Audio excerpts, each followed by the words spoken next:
considerations that you'll have as a ride marshal.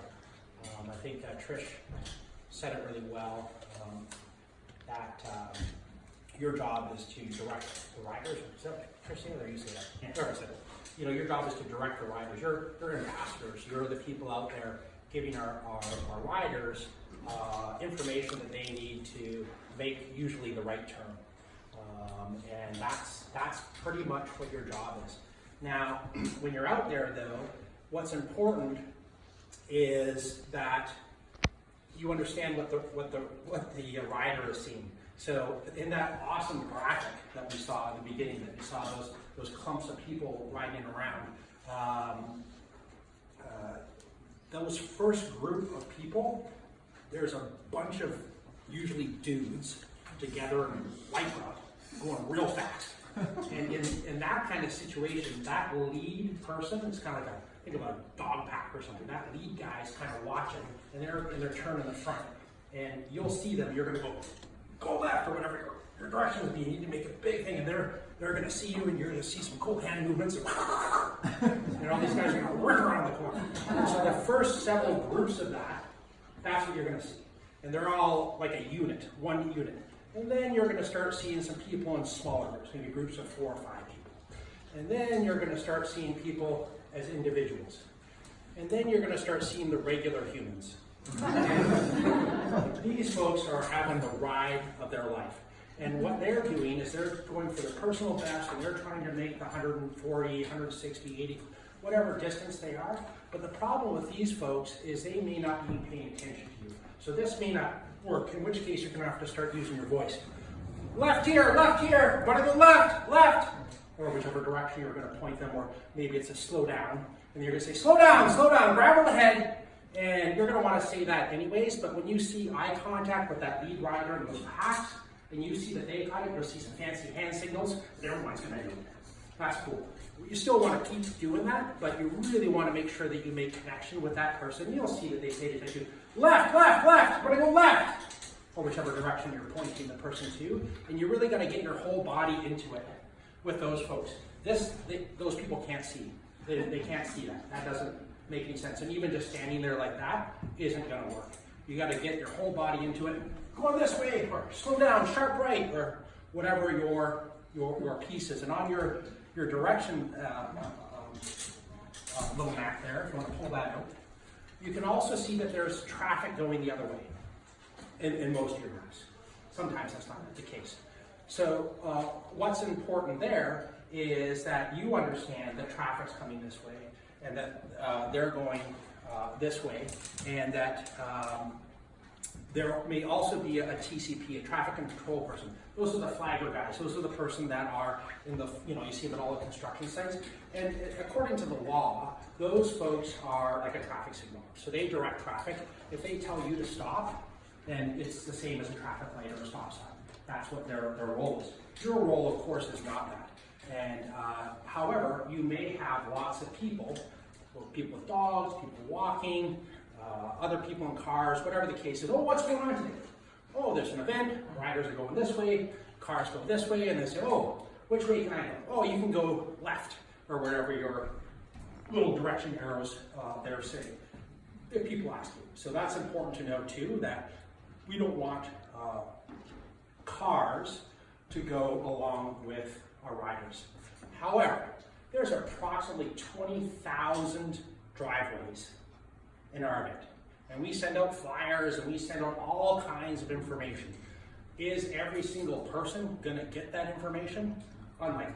However, we do a pretty good job, and we've been going along long enough that if you live on a certain part of the route, you've seen this happen every year about the same time, so you probably understand what's going on. But if that's the case and you see someone driving, they stop to see you because you're gonna be in an orange out. What's going on here? Okay, there's a ride going on here, and you're with the grain of traffic.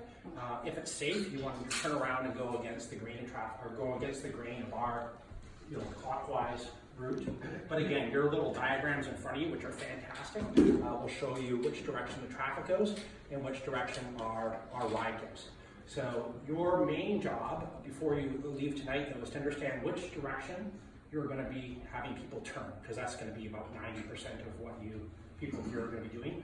You may have a specialty one, which may be a slow down or watch out for train tracks or something like that. And again, make sure you understand what those directions you're going to giving people are. But usually it's a turn this way or turn that way. And if it's particularly sharp, you want to make that verbal too. Sharp right, sharp right, sharp right. Or whatever direction you're pointing that person to. Now, worst case scenario. Let's pretend that there's a crash. It's happened before in the event, and it could happen again. One year it rained really heavily. I don't know if anybody was here that year. I may remember, I recognize that t-shirt, so you were definitely there. Yeah. So there was one t-shirt there for sure. Anyways, so in that year, we had quite a few people sort of crash. They actually just got back on their bikes and rode away. Because it was so slippery, they just kind of hydroplaned, slid out, went into the gravel, got back on the bike and rode away. I'm talking about the crash where the person doesn't get up. So in that kind of case, we do have a medical team, and in the handbook that you're going to get, there's going to be some phone numbers that you can call in case you witness something. In worst case scenario, you can just call 911 if it's a real crash. A little bit of road rash and the person's just riding by asking for the aid station for a Band-Aid, there's no need to call 911 for that one. But if it's a real crash, and I'm sure you can imagine what I'm talking about there, you can just call 911. But here's the goal. So let's pretend that the riders are going this way, and you're here, and the crash happens. If you turn into them and start going towards that rider, then you're exposed to getting injured yourself. So that's a dangerous move here. So here's the good news. Within our event, there are lots of paramedics, nurses, doctors, other people with first aid skills. So your job is kind of like air traffic controller, if you want to think of it that way. So your first job is your protection and that rider's protection. So what you're going to do is you're going to control traffic, and you're going to get other riders to stop. So you're going to control traffic, stop, stop, stop, stop, stop, stop. Then you're going to grab someone, and you're going to send them upstream into the traffic, another rider. You're going to send them upstream into the traffic, and you're going to have them go maybe 15, 20 meters. For those people thinking yards, that's 15 to 20 yards. You're going to go up there, and you're going to get them to slow people down. Stop, stop, stop, stop, stop, stop.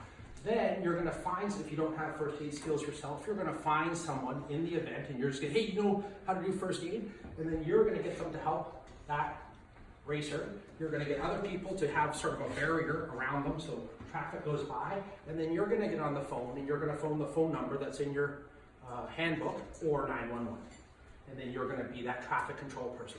The worst case scenario is you can turn into the event, and now you're exposed, and you could maybe get hit. There's a reason that accident just happened there, because people are probably coming fast, and they're probably racing. Even though this is a ride, some people do race, and they're trying to really go hell's bells during the entire event, and it can become dangerous. So anyways, your job is to protect yourself and protect that injured person and avoid other people from getting hurt by sending someone upstream into the event to tell them what has happened. Again, when you have other people that are walking their dogs or other drivers, you're just going to tell them what's going on. You can explain that the ride is going this way, traffic goes this way, but if somebody is hell-bent on going home 3 blocks into our event and they're going to run you over to do so, well, there's nothing you can do about that except for let the police know. We have police involved in our event, and if something were to go seriously wrong and they were to, get aggressive with you, then of course that's the job of the police, not your job. Your job is to let racers know when to turn and hopefully not direct traffic in an accident, and tell other passerbyers what's going on. Any questions on that? The traffic control people, do they handle some of that? They do traffic, not riders. Yeah. So when the riders want to know which direction to go, that's your job. The TCPs are going to stop traffic, give priority to our event, let them pass, and they have their own little signals that they do. Yeah. And then when they come back out, every once in a while, it's rare, you may have to stop riders for a few minutes while the traffic control opens up the gate, so to speak, and lets them through. We try, of course, to allow priority, but every once in a while, the congestion needs to clear. So your job is to communicate that, oh, just got to pause here for a minute while the TCP guys open up the gate, so to speak, and then you're good to go. Your job is communication with the riders, which direction, and anybody with their dog or passing by, what's going on. You'll be asked a lot what's going on today. Well, it depends on where you are. There's certain parts of the event where you're not going to see anybody, except for other riders, not so many dog walkers. If you're along Dallas Road in that area, you'll see lots of people.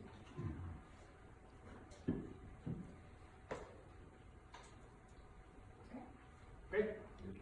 Okay. But make sure you understand what your little diagrams mean before you leave today.